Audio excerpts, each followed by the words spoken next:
Hello à tous et j'espère que tout le monde va bien. Bienvenue donc dans cette deuxième capsule dédiée à la série des 5 blessures de Lise Bourbeau, les 5 blessures qui empêchent d'être soi-même, ce best-seller écrit par une Québécoise, donc Lise Bourbeau. Si vous ne connaissez pas encore les 5 blessures qui empêchent d'être soi-même, je vous invite très vivement à vous procurer le bouquin puisque ce sont vraiment des pépites pour mieux se connaître, mieux se comprendre, mieux comprendre notre entourage. C'est une analyse très précise au niveau donc de ces 5 blessures que chaque être humain va rencontrer au cours de sa vie. C'est un ouvrage vraiment de développement personnel très précis et très précieux surtout. Alors, dans cette capsule, je vous invite à découvrir la florathérapie. On va les visiter au travers donc de ces cartes, de ces fleurs. Les clés vraiment de guérison pour l'âme, puisque les fleurs vont avoir une répercussion sur la sphère énergétique, psychologique, aussi émotionnelle et spirituelle. Les fleurs vont aller travailler chacune des blessures. Aujourd'hui donc, on y va pour la blessure de l'abandon. Alors la blessure de l'abandon, elle est occasionnée, elle prend sa source à peu près entre 1 an et 3 ans dans la petite enfance donc, et elle peut être déclenchée, elle peut être réveillée par une véritable abandon, si le parent abandonne l'enfant à la DAS, à une autre donc famille. Ça peut être également occasionné si il y a un petit enfant qui naît, un petit frère, une petite sœur, et donc le parent a moins de temps pour l'aîné. L'enfant là peut ressentir déjà un sentiment d'abandon si le parent travaille trop et qu'il n'a pas suffisamment de temps pour s'occuper de l'enfant. Si le parent doit laisser l'enfant à l'hôpital, et bien là pareil, ça peut déclencher donc cette blessure de l'abandon. Donc elle sera plus ou moins vive en fonction du vécu de tout un chacun, de la singularité de la situation, bien évidemment. Et donc cette blessure de la petite enfance va avoir donc une répercussion dans le développement de l'enfance, l'adolescence, de l'adulte, et va donc occasionner des comportements de dépendance. La personne qui a la blessure vraiment à vif de l'abandon va chercher toujours à être entourée, va toujours chercher à être en fusion avec l'autre et à se remplir donc de l'amour de l'autre, puisque la blessure d'abandon occasionne donc une grosse carence affective. Et donc on va retrouver physiquement des personnes qui ont du mal à se tenir droite, qui sont plutôt flasques, ceux qui peuvent avoir du ventre, qui peuvent avoir les joues flasques, qui vont avoir les yeux très tristes, les yeux très tirés, très marqués. On va pouvoir retrouver vraiment des comportements plutôt de passivité où on pense que l'autre peut faire pour nous, doit faire pour nous, et donc on va toujours chercher de l'aide à droite ou à gauche. Et donc comment on sait que la blessure de l'abandon elle est guérie? Eh bien c'est quand on a cet sentiment d'amour intérieur, de plénitude, cet amour donc inconditionnel, ce ressenti qui fait que désormais on peut vivre seul, on peut être vraiment dans la solitude, en toute joie, en toute sérénité, et on est complètement donc autonome. L'autonomie, c'est vraiment donc la clé de la guérison pour la personne qui a la blessure de l'abandon.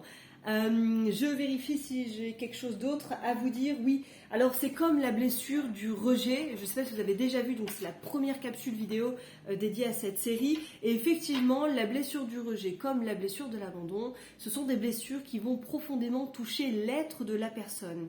Alors qu'on va le voir, la blessure de la trahison, de l'injustice, de l'humiliation, c'est lié au faire, c'est lié à l'avoir également. Donc là, on est intimement et profondément blessé lorsque l'on rencontre cet abandon. Alors, les fleurs au service du développement personnel et spirituel, les fleurs au service donc de la guérison de ces fleurs. On connaît souvent les fleurs de bac pour le stress, mais pas que. Et si vous m'entendez souvent parler, c'est vrai que c'est quelque chose pour moi qui est important de communiquer. Les fleurs de bac ont une immense répercussion vraiment merveilleuse dans notre être pour beaucoup, beaucoup, beaucoup de thématiques. Alors, on y va aujourd'hui pour ces fleurs associées à la guérison de la blessure de l'abandon. Tout d'abord, j'aimerais vous présenter la fleur Aspen. Alors, ce sont donc des chatons que vous voyez là, ce qu'on appelle des chatons. Et la fleur Aspen, c'est la fleur qui nous permet d'avoir un grand sentiment de sécurité intérieure et qui nous permet d'appréhender l'inconnu d'une manière tout à fait sereine.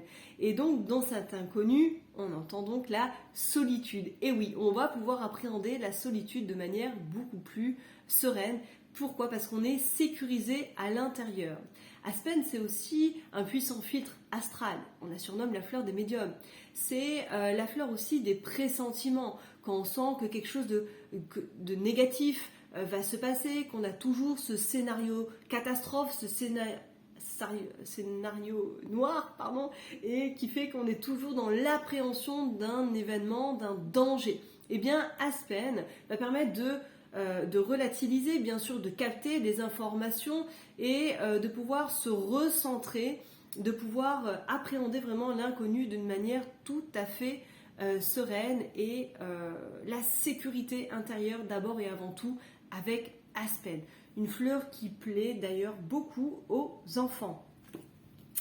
Alors, pour suivre, l'étoile de Bethléem, bien sûr, bien évidemment. L'étoile de Bethléem, c'est la fleur de bac la plus vendue parmi les 38 bacs. C'est une fleur vraiment d'exception. Pourquoi ? Alors, on l'entend déjà dans son nom, l'étoile de Bethléem. Eh bien, l'étoile de Bethléem, c'est elle qui a guidé les mages à l'enfant Jésus, symboliquement.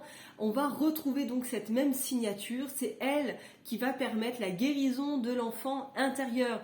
Et oui, Star of Bethléem est en charge de tous les chocs physiques, psychiques, émotionnels et spirituels qu'on peut connaître ou qu'on a pu connaître, puisque les fleurs remontent le temps, remontent notre histoire de vie. Donc oui, on peut prendre Star of Bethléem même si le choc remonte à il y a des années en arrière. Et donc elle va aller prendre notre enfant intérieur et elle va aller vraiment nous consoler. C'est une fleur très cocooning, très chaleureuse. C'est comme si on enfilait un manteau douillet, chaud, et on va se sentir protégé et on va se sentir guidé dorénavant sur notre chemin de lumière. Star of Bethléem va cicatriser, va fermer toutes les brèches qu'il y a dans notre aura. Une fleur guérisseuse, vraiment spectaculaire, magnifique. Pour suivre, je vais vous parler de ce duo d'exception sans plus attendre, puisque ce sont vraiment les deux fleurs de base de la blessure de l'abandon, Chicorée et Heather. Ce sont les deux fleurs qui travaillent au niveau de la carence affective à proprement parler. Chicorée, c'est l'archétype de la mère universelle. On la surnomme comme ça. Pourquoi ? C'est elle qui véhicule le sentiment de l'amour inconditionnel. Chicorée va nous permettre de remplir toutes nos carences affectives, toutes nos vases qui sont vides à l'intérieur. Elle nous comble d'amour et elle nous permet donc d'avoir des relations à l'autre beaucoup plus saines. La blessure de l'abandon engendre comme ça des comportements de fusion. On va aller chercher la fusion chez l'autre. On va aller chercher l'autre pour qu'il nous comble de l'amour qu'on a manqué dans la petite enfance. Et bien là, puisque l'on est inondé de cet amour universel, on va pouvoir rentrer avec l'autre dans un élan tout à fait différent, dans un élan vraiment sain, et on va s'offrir beaucoup plus de liberté. C'est la fleur qui nous permet donc de défusionner. On défusionne le lien à l'autre, on gagne en liberté et on va aller donner beaucoup plus facilement sans donc attendre de retour. Heather ici, qui est aussi une grande fleur, je vous disais, des carences affectives, le Dr Bach a classé Heather dans le groupe de la solitude. Pourquoi ? Parce que la personne, le profil, le cliché vraiment Heather, ne supporte pas la solitude. Pourquoi ? Parce que ça le confronte spontanément, naturellement à cette angoisse qu'il a pu vivre quand il était petit, quand il était abandonné. Et donc ça fait un écho immédiat. Quand il est seul dans un appartement, hop, il va faire un écho à cette blessure et c'est extrêmement souffrant. Et oui, donc Heather ne supporte pas la solitude et va toujours avoir besoin d'être entouré.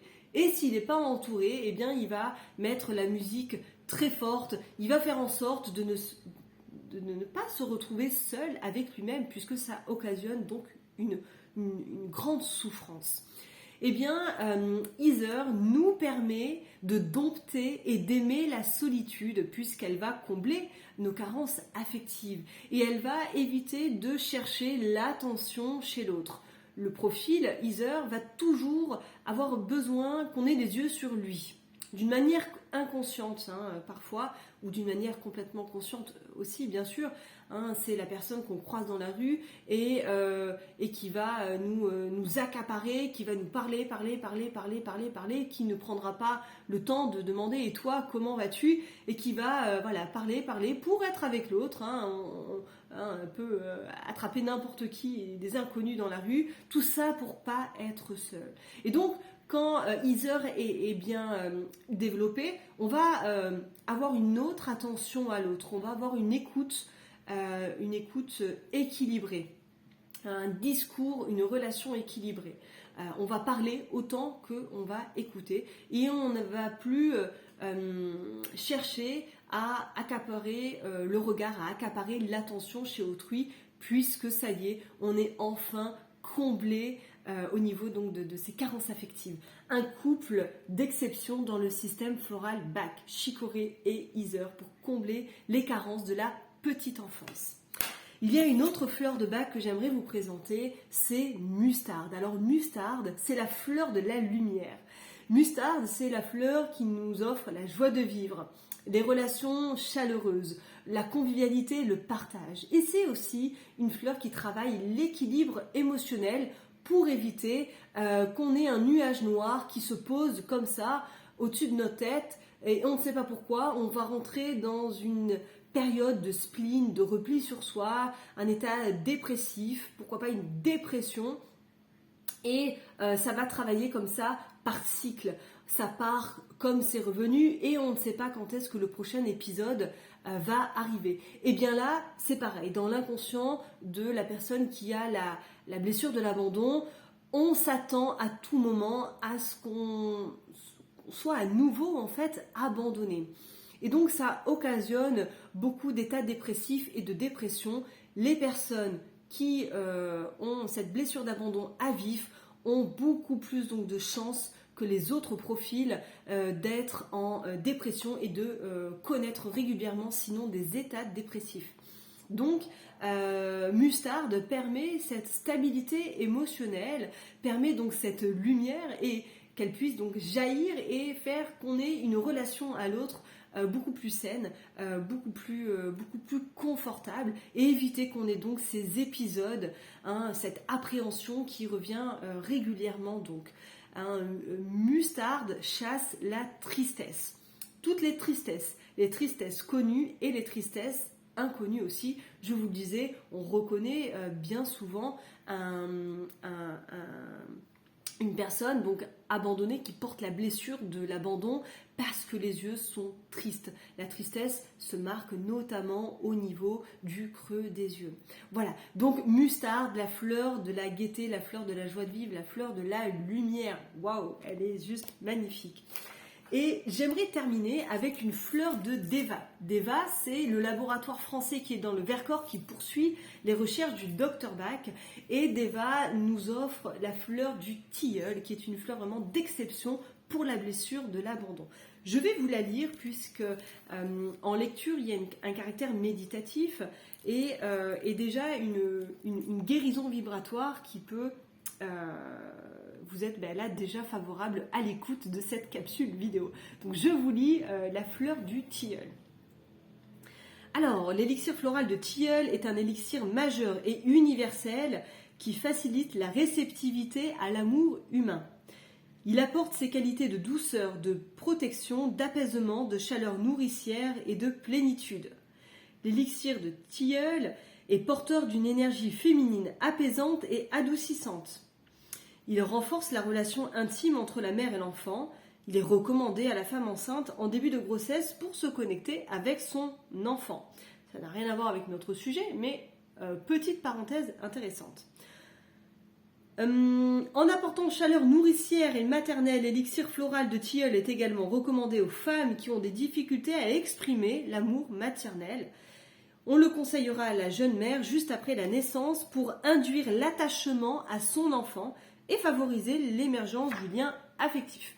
Plus tard, il est conseillé à chaque fois que se présente une situation tendue entre la mère et son enfant, par exemple lorsque la mère doit reprendre ses activités professionnelles et qu'elle se retrouve face à un enfant qui réclame présence et amour, en étant en particulier toujours malade au mauvais moment, forçant ainsi l'attention de la mère et provoquant un rejet inconscient. L'élixir de tilleul s'adresse également aux enfants qui n'ont pas reçu l'attention maternelle dont ils avaient besoin. De façon plus générale, l'élixir floral de tilleul favorise l'établissement de rapports harmonieux entre la mère et l'enfant. Un petit passage très intéressant, et notamment pour ceux qui sont au travail, notamment dans le transgénérationnel, en psychogénéalogie par exemple. L'élixir floral de tilleul facilite la communication et l'échange dans le respect et la cordialité. Au niveau plus profond, il reconnecte ou connecte l'individu avec la terre, avec les liens ancestraux et avec la sagesse spirituelle du savoir acquis de l'humanité. C'est un élixir de grande valeur pour accompagner une démarche consciente sur la famille, sur ses secrets et ses drames familiaux. Il facilite l'échange et la compréhension entre des personnes de différentes générations et favorise la mise en conscience de non-dits, des oublis ou des exclusions à l'intérieur d'une famille.